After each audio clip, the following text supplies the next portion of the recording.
Entonces empezamos. Vamos a ver, en realidad,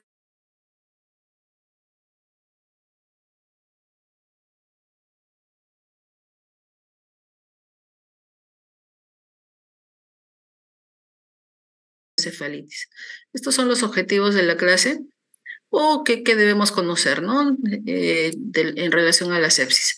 Entonces, si hablamos nosotros de sepsis, podemos decir de que es un síndrome clínico que está caracterizado por diversas manifestaciones locales que también pueden ser multisistémicas de un problema infeccioso y que se presenta en las primeras 4 semanas de vida. En el diagnóstico de sepsis también está este término de que debe tener al menos un hemocultivo positivo. No, si nosotros nos detenemos un poquito acá, me podrían decir ustedes, ¿no? ¿Y qué hay de la sepsis clínica, doctora? Evidentemente, la regla de oro, diremos, para hablar de sepsis es el hemocultivo positivo. Pero podemos tener también cuadros con hemocultivo negativo, porque sabemos que, y más en países en desarrollo, el aislar un germen es mucho más difícil, ¿no? Por decir, en el hospital tenemos un 60% más o menos de hemocultivos positivos, pero nos quedamos con ese otro 40% que no sabemos qué germen es. Entonces, también se define la sepsis como la respuesta desregulada del huésped a la infección y que esto puede llevar a una disfunción orgánica potencialmente mortal. Entonces, teniendo estos diagnósticos, vamos a hablar de algunos criterios que nos habla la Organización Mundial de la Salud, ¿no? Podemos encontrar de repente problemas a nivel neurológico, respiratorio, cardíaco, gastrointestinal, dermatológico, etcétera, ¿no? Y por ende, el cuadro clínico va a ser muy multivariado, diremos, ¿no? En algunos niños puede haber convulsiones, puede haber disminución de la actividad, dificultad respiratoria, ¿no? Llenado capilar lento, ictericia, succión pobre, no pústulas, eritemas, edema. Entonces, podemos tener signos y síntomas clínicos totalmente variados e inespecíficos, diríamos. ¿Cómo se clasifica? Hay diferentes formas de clasificar. Esta es una de las que más nos ayudan también para ver a quiénes vamos a dar tratamiento antibiótico y a quiénes no. La sepsis probada es la más simple de repente de determinar. Es aquella que tiene cultivo positivo o que tiene una reacción de cadena de polimerasa positiva con signos clínicos de infección. No, ahí definitivamente ese bebé va a requerir de terapia antibiótica. No, ahí no hay mayor discusión, diremos. También tenemos la sepsis probable. Es aquella que el bebé tiene signos y síntomas clínicos, ¿no? Y con al menos 2 resultados de laboratorio anormales y con cultivos negativos. Ahí también diría, si tiene signos y síntomas, pues le doy tratamiento, ¿no? Y tiene 2 resultados de laboratorio anormales. Entonces, en estos 2 casos sí pensar en dar tratamiento antibiótico. Mientras que en la sepsis posible puede tener signos y síntomas de infección, puede tener una PCR positiva, no puede tener de repente interleuquina 6, 8 también positivas y con cultivos negativos. Pero como sabemos que solo los signos y síntomas son inespecíficos y que estos reactantes de fase aguda de la inflamación de las cuales estamos hablando, como el PCR y el 6, 8, qué sé yo, también son inespecíficos para ayudarnos en el diagnóstico de sepsis, entonces decimos, no, es una posible sepsis, mejor lo observo y de acuerdo a la evolución clínica veré si realmente es una probable o una comprobada o de repente mi bebé no tiene nada. Y evidentemente la última, que es la sepsis descartada, donde no hay síntomas, ¿no? Resultados de laboratorio normales, cultivos negativos, ahí definitivamente le puedo dar de alta a mi bebé. Pero también la sepsis se clasifica en sepsis precoz y en sepsis tardía. Hablamos de sepsis precoz, aquella que se presenta en los primeros 3 días de vida. Evidentemente la transmisión va a ser vertical, o sea, de gérmenes del canal vaginal de la madre, ¿no? que infectan al bebé. Es bien raro la presencia de meningoencefalitis en estos casos, ¿no? La mortalidad sí es todavía alta, 40-58%, Se presentan casi inmediatamente después del nacimiento y generalmente las bacterias que encontramos son los gram negativos, el estreptococo del grupo B, la listeria. Mientras que la sepsis tardía es la que se presenta después del tercer día de vida, no generalmente puede ser por gérmenes adquiridos en la comunidad si es que está en su casa o gérmenes intrahospitalarios. Su presentación es más insidiosa, pero sí estos pueden hacer con mayor facilidad una meningoencefalitis, hasta en un 30%. La mortalidad está entre el 1 al 15% y los gérmenes más comprometidos son aquellos de la comunidad, que podría ser de repente una Escherichia coli, podría ser un estafilococo de repente aureus, qué sé yo. Y si son gérmenes intrahospitalarios, tenemos que pensar siempre en aquellos que prevalecen de acuerdo al mapa microbiológico de cada hospital. Por decir, en el hospital el germen más común es el estafilococo aulasa negativo. Entonces, ¿cómo va yendo esta sepsis de acuerdo a las bacterias en América Latina? Como ahí ven, en primer lugar está la Klebsiella, si hablamos de sepsis, seguido del Staphylococcus aureus, de Escherichia coli, seguido de Pseudomonas y de los estafilococos del grupo B.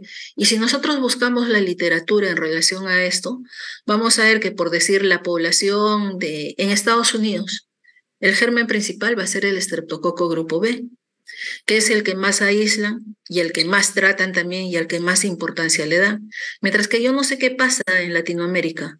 El estreptococo grupo B casi no lo aislamos y no nos trae mayor problema. También podríamos clasificarla de otra forma, ¿no? La sepsis de transmisión vertical y la de transmisión horizontal o nosocomial, que sería lo mismo de repente que la temprana y la tardía, sí, porque si hablamos de la vertical va a ser infecciones causadas por gérmenes del canal genital materno, ¿no?, que van a contaminar al feto por vía ascendente, ya sea de repente una ruptura prematura de membranas o también por contacto directo con el feto con secreciones contaminadas al pasar por el canal del parto durante este parto. Mientras que la sepsis de transmisión horizontal no son infecciones causadas por gérmenes localizados, puede ser de repente en cada servicio de neonatología, que van a colonizar al neonato a través del personal sanitario, principalmente las manos contaminadas, por eso es que insistimos mucho en el lavado de manos, ¿no? O también por material de diagnóstico o tratamiento contaminados, como pueden ser estetoscopios, termómetros, ondas, etc. Si hablamos de incidencia, miren, en general la incidencia de una sepsis a nivel mundial está en 1 a 10 por cada 1000 nacidos vivos. Es poquito, ¿no? En Estados Unidos, por decir, es de 0.7 a 1, y principalmente en menores de 1.500 gramos. En mayores de 1.500 ya ni siquiera tienen esa incidencia. En Brasil llega hasta 1.4 por 1000. En Chile, 1 por 1000. ¿No? Si hablamos de América Latina y el Caribe, todavía lo tenemos un poco más alto, entre 3.5 y 8.9 por cada 1000 nacidos vivos. Y si hablamos en el Perú, solamente hasta ahora encontramos 3 estudios ya publicados de años muy anteriores, diríamos, de los años 2000, máximo 2010, no, el 2015, por decir. La Cayetano hace un estudio y tiene una incidencia de 2.5 casos por 1000. En el 2016 de 2.1 casos por 1000, llegando al 2017 de 1.9 casos por 1000. El 2017 también hay un estudio de la Universidad de Villarreal en el Hospital 2 de Mayo, si mal no recuerdo, donde hablan de una incidencia de 2.91 casos por 1000. Y hay 3 estudios de San Marcos donde sí la incidencia es mucho más alta en relación a los otros estudios, sean de Cayetano o Villarreal. ¿Qué factores de riesgo hay? Los mismos de repente que para bronconeumonías, los mismos incluso y bastante parecidos a los de trastornos metabólicos, etc. Dentro de los maternos debemos recordar principalmente las rupturas prematuras de membranas de más de 18 horas, las corioamnionitis, o mal llamada corioamnionitis, porque ahora ustedes saben que se llama la triple I, No puede ser un líquido amniótico fétido, la fiebre materna durante el parto de más de 38 grados, infecciones del tracto urinario no tratados, especialmente en el tercer trimestre. No puede ser también un trabajo de parto prematuro, taquicardias fetales inexplicables, etc. Y dentro de las neonatales, siempre la prematuridad va a estar como causa específica, como factor de riesgo en una de las primeras causas. El RCIU, la depresión al nacer, dificultades respiratorias, maniobras inclusive de reanimación si no son asépticas, pueden llevarnos también a problemas de contaminación y por ende infección. Intubaciones prolongadas, anomalías congénitas en nuestros neonatos. Dentro de los factores de riesgo nosocomiales, para recordar un poquito la sepsis tardía, está, miren, el hacinamiento. Cuando hay mucha demanda, lamentablemente hay hacinamiento en las unidades neonatales. Y cuando una unidad está con mucho hacinamiento, va a ser más fácil de diseminar una infección y de hacer también contaminación cruzada entre los bebés. Evidentemente, las hospitalizaciones prolongadas, los procedimientos invasivos, las líneas endovenosas centrales, la misma alimentación parenteral, muchas veces no la preparan en forma totalmente aséptica y por ahí pueden jalar unos bichitos que los pueden infectar a nuestros bebés, las intubaciones endotraqueales, etc. Y hablemos de la etiología. Hablábamos que en Estados Unidos y en Europa, miren, es el estreptococo del grupo B el que prima, es decir, los gram positivos, seguido del estafilococo coagulosa negativo y del Escherichia coli. Si vemos en el Perú, específicamente estos dos estudios, el de la Cayetano y el de la Villarreal. En Cayetano lo que prima es el estafilococo coagulasa negativo y en el estudio de la Villarreal igual, ¿no? Seguido de los gram negativos, ¿no? También del estafilococo hominis y el enterococo. Si me preguntan ahorita cuál es el germen por decir que prima en Cayetano, y a mí me llamó mucho la atención, es la listeria. Mientras que, por decir en el María Auxiliadora, el germen que prima es el estafilococo coagulasa negativo. ¿Y qué organismos entonces causarán la sepsis de inicio temprano? ¿Y qué organismos causarán la sepsis de origen tardío? Si hablamos de las de origen temprano, tenemos los más comunes, que es el estreptococo del grupo B, la Escherichia coli y el estafilococo coagulasa negativo. Hay algunos que son inusuales, como el estafilococo aureus, la Neisseria meningitidis, el estreptococo pneumonia, el Haemophilus influenza, ¿no? Y muy raros, los que sí nos van a producir los de inicio tardío, como la Klebsiella pneumonia, la Pseudomonas, etc. Y las de inicio tardío tenemos siempre el estafilococo coagulasa negativo, la Escherichia coli, especies de Klebsiella, Enterobacter, Candida, Pseudomonas, etc. ¿Qué signos y síntomas tienen estos enanos entonces que hacen cuadros clínicos y después diagnosticados de sepsis? Recuerden esto, los signos y síntomas son inespecíficos. Esto mismo puede tener un bebé con una hipoglicemia, puede tener un prematuro por prematuro per se, un bebé que nace con un cuadro de depresión o asfixia. Entonces, los signos se comparten, pero si aunado a los factores de riesgo encontramos, por decir, palidez grisácea, una ictericia, dificultades o deterioros respiratorios, intolerancias digestivas, irritabilidad o letargia, ¿no? Inestabilidades térmicas, signos de hipoperfusión, etc., aunado con los factores de riesgo, definitivamente en primer lugar nos tiene que hacer sospechar un problema infeccioso. Entonces, ¿cómo hacemos los diagnósticos? Primero, buscaremos los factores de riesgo que podamos identificarlos. Los hallazgos clínicos que encontremos, ¿no? Seguido de cultivos, diría yo, después análisis de laboratorio y principalmente el juicio clínico, jóvenes. Nosotros en neonatología somos clínicos, más que laboratoriales, más que quirúrgicos. Entonces, nuestro juicio clínico es el que va a primar para ver y determinar el diagnóstico en nuestros bebés. ¿Con qué entidades haremos el diagnóstico diferencial?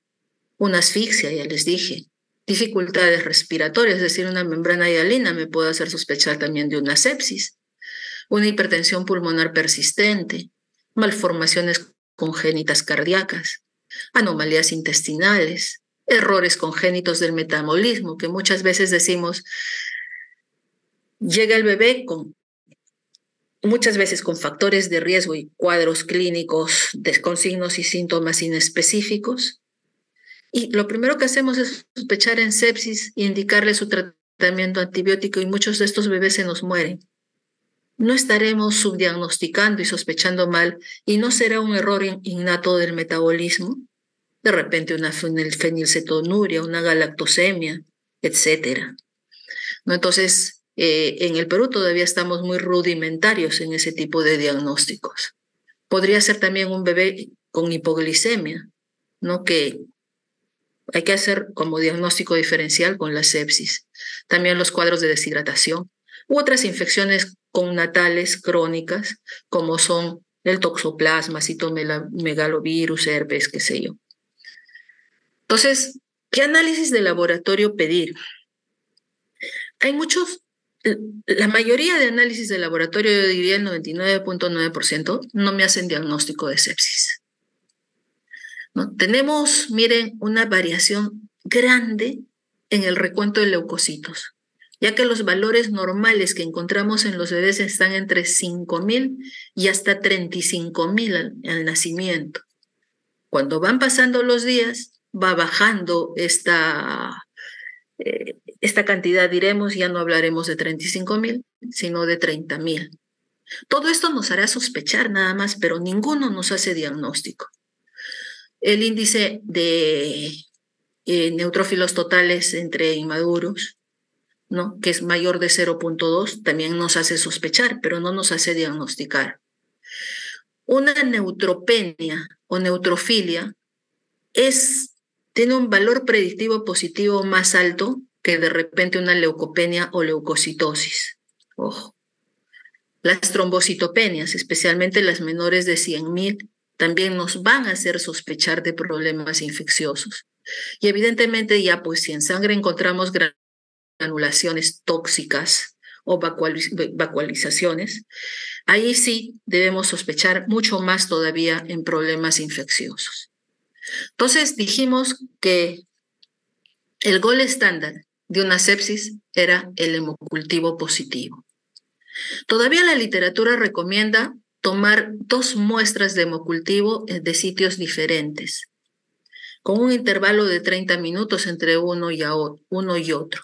Y basta tener uno de ellos positivo para hacer diagnóstico de sepsis. ¿En quiénes hacer líquido cefalorraquídeo? En todo recién nacido que tenga diagnóstico de sepsis o gran sospecha de sepsis. Evidentemente, antes de hacerle la punción, habrá que controlar la glucosa para después comparar con la glucosa del líquido cefalorraquídeo, que debe ser 1/3 de ella o la mitad de la glicemia, ¿no? Presencia de glóbulos rojos en la sangre, en el líquido cefalorraquídeo, pueden indicarnos, de repente fue una punción traumática y no me va a indicar mayor cosa, o de repente me puede indicar hemorragia intracraneal si encontramos crenocitos, o sea, glóbulos rojos muertitos. El examen de orina no tiene ningún valor en la sepsis neonatal precoz, más sí en la sepsis tardía. Entonces, no se debe solicitar un examen de orina en las primeras 72 horas de vida, salvo que mi bebé esté muy séptico y tenga una malformación del tracto urinario. Y lo ideal es obtener la muestra de orina por punción vesical o colocándole una sondita vesical, no en bolsa colectora, porque ésta se puede contaminar. Entonces, ¿qué es lo que nos interesa? Maximizar mejor el rendimiento de estos hemocultivos. Se deben sacar volúmenes adecuados para el hemocultivo que tenemos. Se dice que como mínimo se debe extraer 1 ml de sangre para el hemocultivo, que esto me va a ayudar a obtener siquiera de 1 a 1.000 unidades formadoras de colonias en este hemocultivo positivo. Evidentemente, habrá que tener una interpretación muy, muy cautelosa cuando tengo un hemocultivo positivo, pero de muestras obtenidas de sitios no estériles. No limpiaron de repente bien la piel, qué sé yo, y nos sale por ahí, se me ocurre un estafilococo epidermidis, que es de repente de la piel de aquel que tomó la muestra. Entonces, para tomar estas muestras, tenemos que tener todas las medidas asépticas posibles para evitar justamente estas contaminaciones. Entonces, habrá que evitar de tratar colonizaciones versus infecciones reales. Y como todavía se está viendo, es siquiera 2 cultivos con 30 minutos de intervalo. ¿Qué se sabe de los reactantes de fase aguda? Que el que más usamos, o usábamos, mejor dicho, es la proteína C reactiva. Se sabe que esta es muy buena, pero es muy buena para descartar la sepsis, más que para tratarla. Si yo tengo 2 PCRs negativos, quiere decir que mi bebé no tiene sepsis. Pero si sale positivo, no quiere decir que tenga sepsis, sino que simplemente tiene un problema inflamatorio agudo, ¿no? Ya que su valor predictivo positivo es bajo, llega máximo al 50%, mientras que el negativo llega hasta un 99%. La procalcitonina, me pueden decir, sí, es un buen reactante de fase aguda, pero es más útil en sepsis tardía que en sepsis precoz. ¿No? Una temporada se hacía en sepsis precoz, en las primeras horas de vida, porque esto sí se puede tomar antes que el PCR.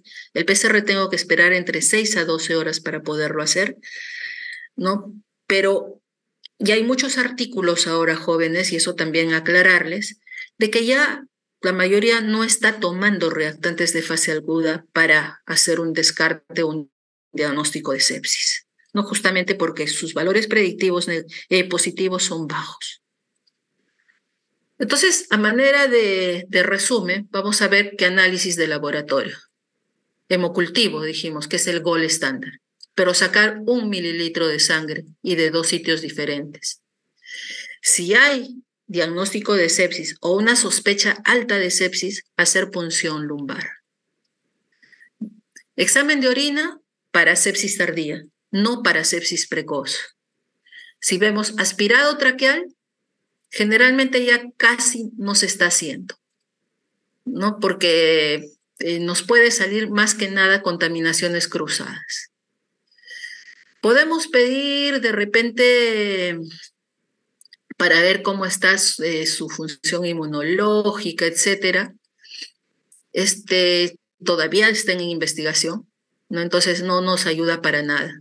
Hablábamos de la neutropenia, de la neutrofilia, pero esto después de las 12 horas de vida. Y la neutropenia es el mejor predictor para sepsis que la leucocitosis, como les decía. No me dice que tiene sepsis, pero sí es un buen predictor, ¿no? Marcador de neutrófilos, el CD64, que generalmente está incrementado después de las 24 horas de la infección, ¿no? Y evidentemente requiere buena cantidad de sangre, ¿no? Y el punto de corte va a ser el que ven ahí, que tiene óptima sensibilidad y especificidad, pero no tenemos en el Perú. Me pueden decir la trombocitopenia. El hallazgo es tardío. Generalmente trombocitopenia se encuentra después de las 72 horas de vida, del inicio, perdón, no de vida, sino del inicio de las manifestaciones clínicas. Y no me prueba mayor cosa, sino simplemente está más asociada a infecciones por hongos. El líquido cefalorraquídeo ya habíamos hablado, no prueba meningitis, ¿no? Hasta 20 células, como vamos a verlo luego. El PCR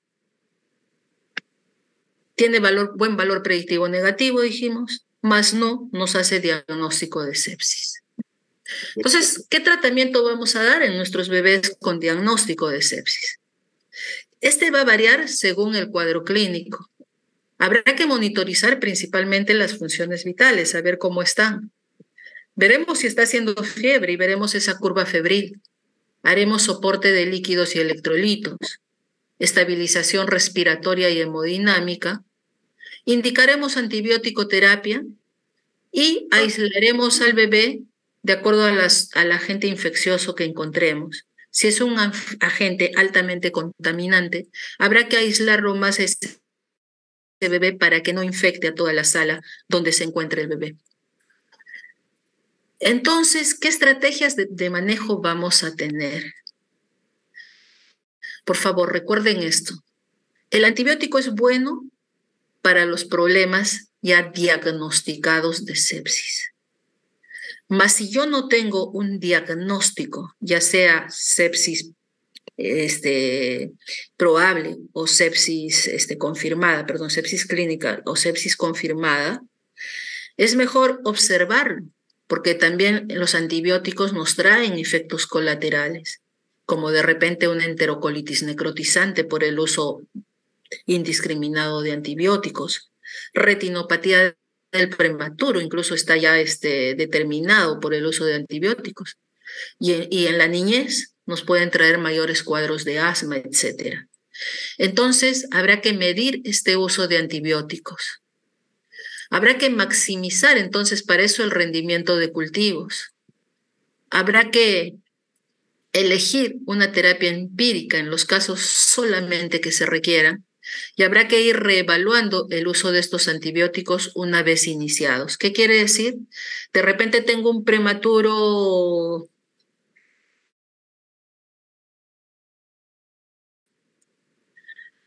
¿no? Con un RPM de más de 18 horas, con algún signo clínico ahí de un probable problema infeccioso.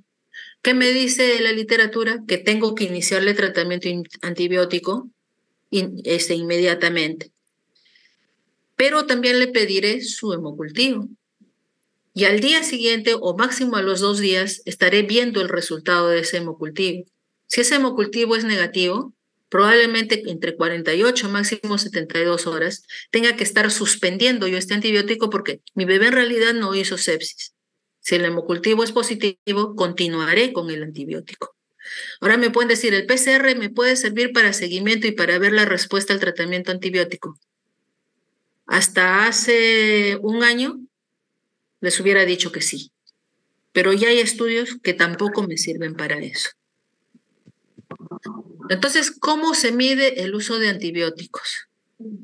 Habrá que reducir entonces el espectro de antibióticos usados, reducir el tiempo de antibiótico, como les iba explicando, evitar terapias inadecuadas y evitar el uso redundante de antibióticos. El tratamiento empírico inicial, diremos, en la sepsis temprana será administrar una ampicilina más un aminoglucósido. Me pueden decir, ¿por qué no penicilina? Si la penicilina cuesta como $1 y la ampicilina cuesta como 10 soles. Sí, pues.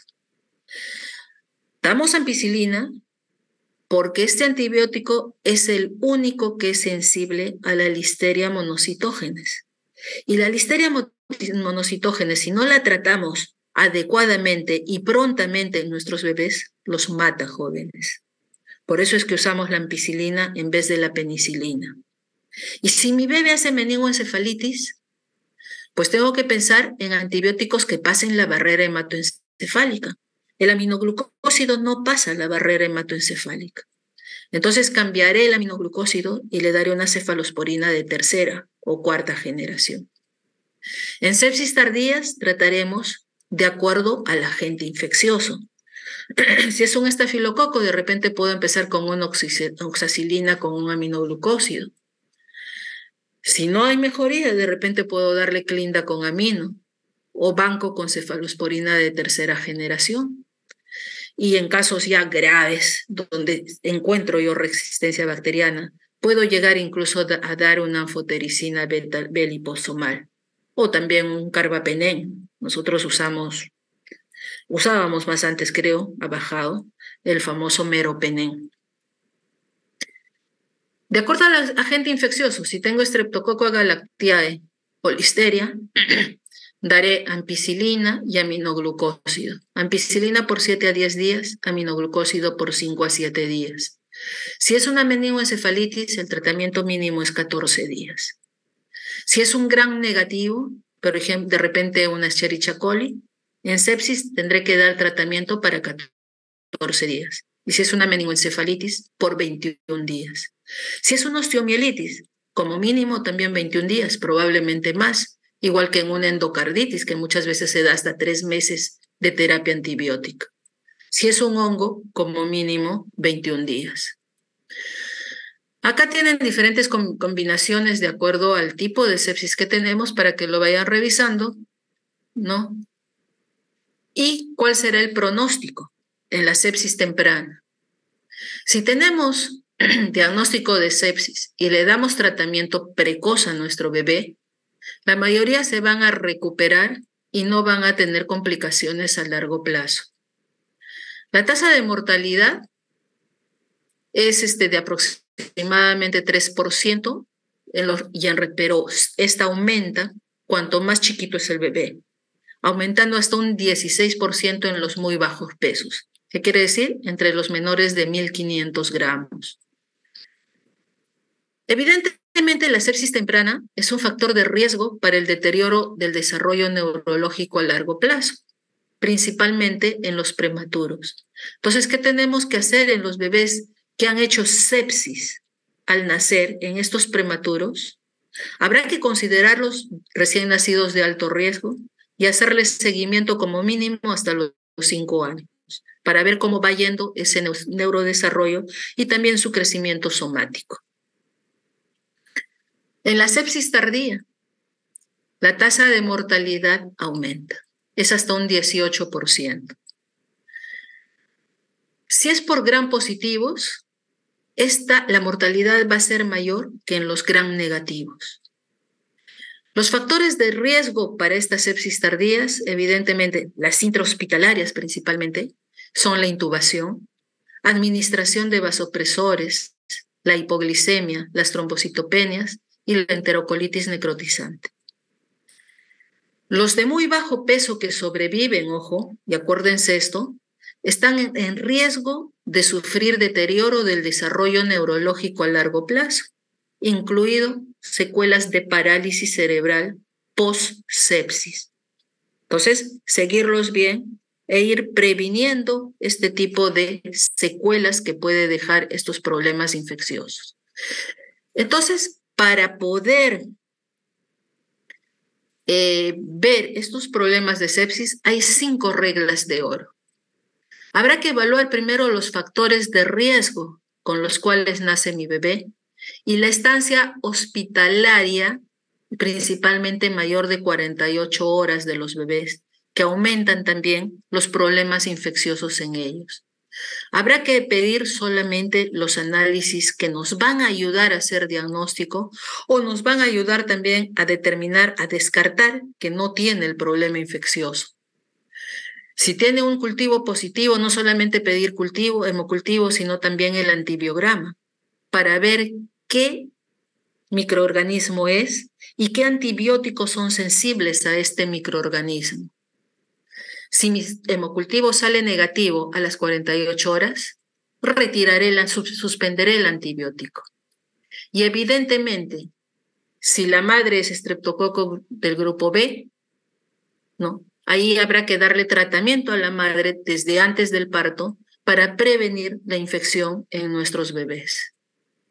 Si hablamos un poquito de lo que es la meningitis, se sabe que es una condición médica de infección sistémica. ¿Qué quiere decir? Que esta sepsis este germen atravesó la barrera hematoencefálica y produjo inflamación de la masa cerebral, del líquido cefalorraquídeo, etcétera, y de las meninges, ¿no? Por eso es la meningitis. Entonces, la meningitis, ¿qué se produce? Inflamación de las meninges y del sistema nervioso central. ¿Qué va a ocurrir en el sistema neonatal? Por eso hablamos de meningitis, en el periodo neonatal, por eso hablamos de meningitis neonatal. Es más común en este periodo de vida que en alguna otra etapa de la vida, pero dijimos que después de los 3 días de vida. Su incidencia es baja, 1 entre 2.500 nacidos vivos, y la causa más común que tenemos de esta meningitis es la bacteriemia. Se habla de meningitis neonatal precoz. ¿Qué bacterias serán? Las que están en el canal del parto, ¿no? Antes o durante el parto se puede contaminar con estas, siendo el estreptococo del grupo B, la Escherichia coli, repetimos nuevamente, Listeria monocitógenes, enterobacterias gram negativas. Mientras que en la tardía tendremos los gérmenes propios de cada unidad, en este caso de las unidades neonatales. Los signos y síntomas son inespecíficos. Y yo les diría, ¿no? ¿Va a ser fontanela bombada mi bebé? ¿Va a ser opistótonos mi bebé que tiene una meningitis neonatal? No, jóvenes. La mayoría no lo hace. ¿Por qué? Porque esa calota craneana también es elástica. Y cuando hay hipertensión endocrinana, ¿qué va a hacer? Se va a ir abriendo esa calota y no va a dar entonces los signos de abombamiento de fontanelas, no va a dar los signos de opistótonos, nada de eso que se ve en los niños ya más grandes.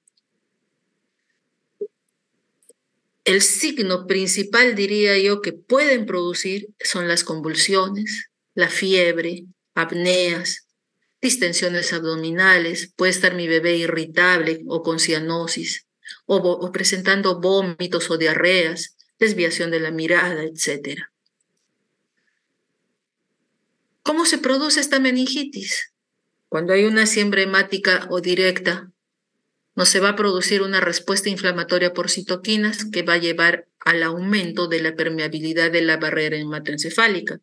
Si esa barrera hematoencefálica está inflamada y está más permeable, ¿qué va a pasar?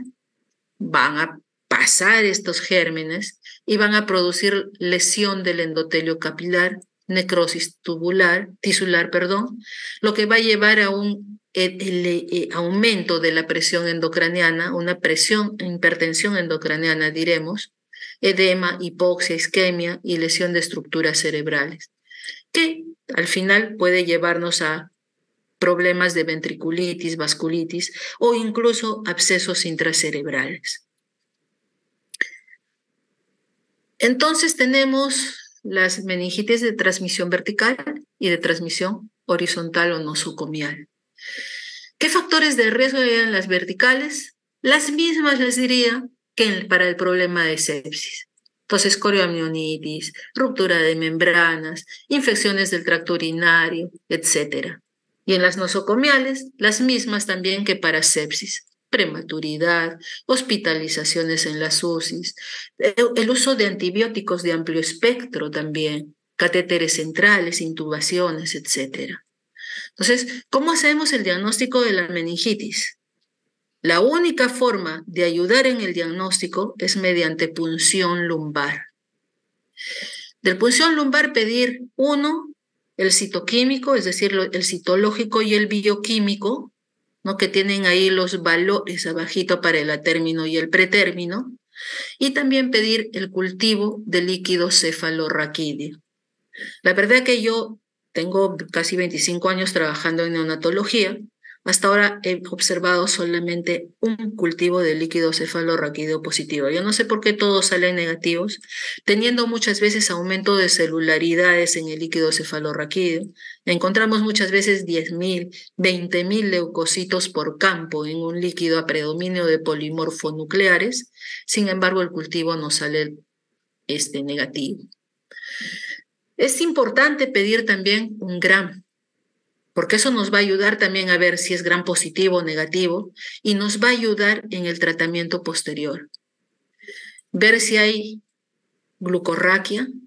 Cuanto menos glucosa encontremos en un líquido cefalorraquídeo, más probabilidad de que sí sea una meningitis. Porque ¿qué pasa? Las bacterias consumen la glucosa. Entonces va a ser mucho menor del 50% de la glicemia.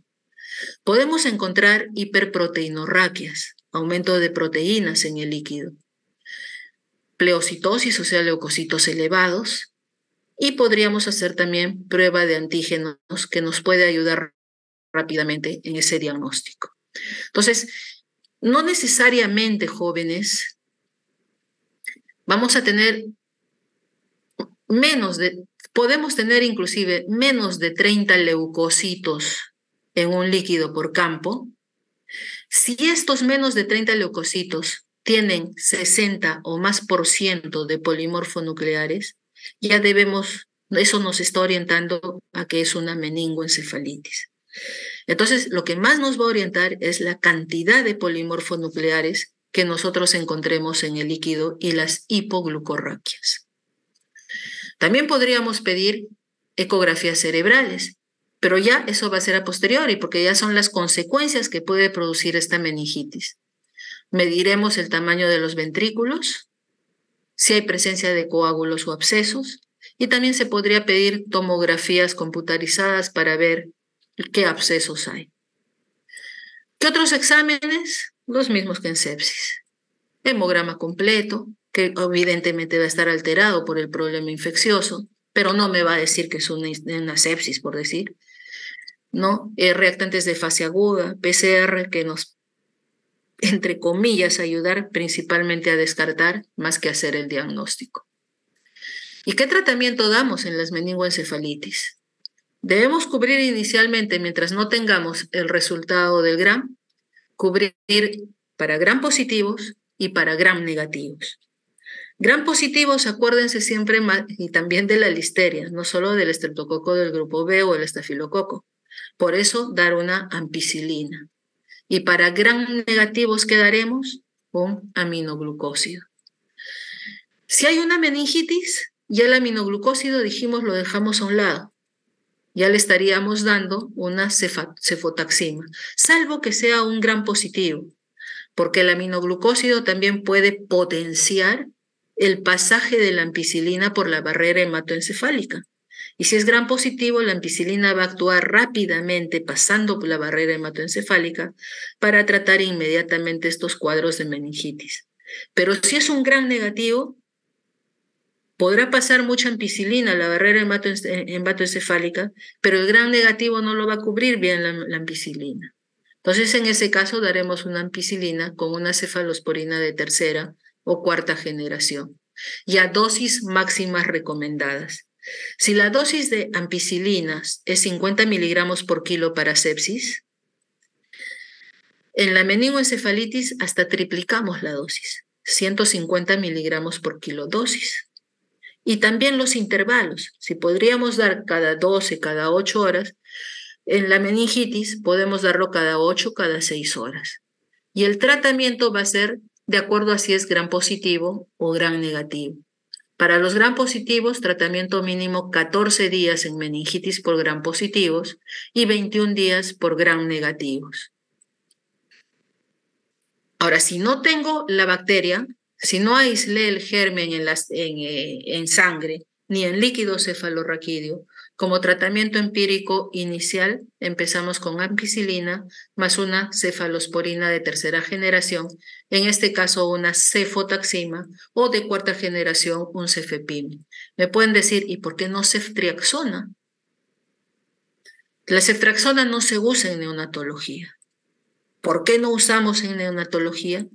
Porque compite con la albúmina por la bilirrubina. Entonces vamos a tener menos cantidad de albúmina que se una a la bilirrubina y por ende como complicación mayor ictericia y mayor posibilidad de una encefalopatía hiperbilirrubinémica. El pronóstico de las meningitis. Sabemos que las meningitis son enfermedades devastadoras, ¿no? Y relacionadas principalmente con resultados adversos a largo plazo. Muchas veces las tratamos, se van a su casa, aparentemente sanitos, y cuando empiezan a caminar o a sentarse o en los siguientes meses, empiezan a tener complicaciones adversas. La mortalidad es alta, evidentemente dependiendo de la etiología, está entre 15 a 30%, mucho más alta en los Gram negativos que en los Gram positivos. Bueno, la prematuridad también nos lleva a peor pronóstico. Y se sabe que aproximadamente 1/3 de pacientes que hicieron meningoencefalitis y sobrevivieron se quedan con secuelas neurológicas de parálisis cerebral. Esta es la bibliografía que se ha usado en el tema, jóvenes. No quiero cansarlos mucho. Si hay alguna pregunta.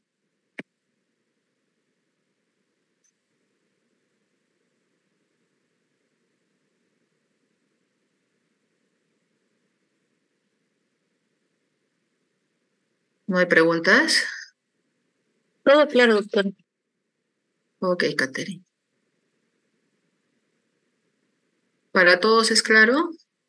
Doctora, Sí, Yanela. doctora, una consulta. Justamente mencionó que el PCR ya no se utilizaba como para seguimiento del tratamiento. En este caso, entonces, para el seguimiento del tratamiento, para la mejoría, ¿solamente nos guiaríamos de la clínica? Por supuesto. La clínica es lo principal. Somos clínicos.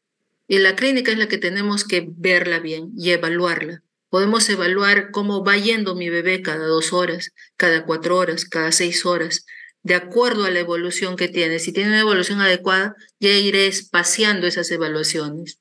Pero si tiene una evolución desfavorable, inclusive al pie de la cama del paciente me sentaré a ir observando cómo va evolucionando ese paciente. Y si veo que no está bien, pues tendré que rotar de terapia antibiótica, ¿no? Gracias, doctora. ¿Alguna otra pregunta?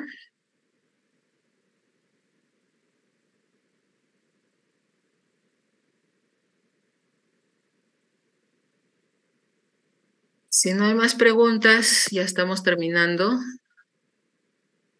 Recording stopped.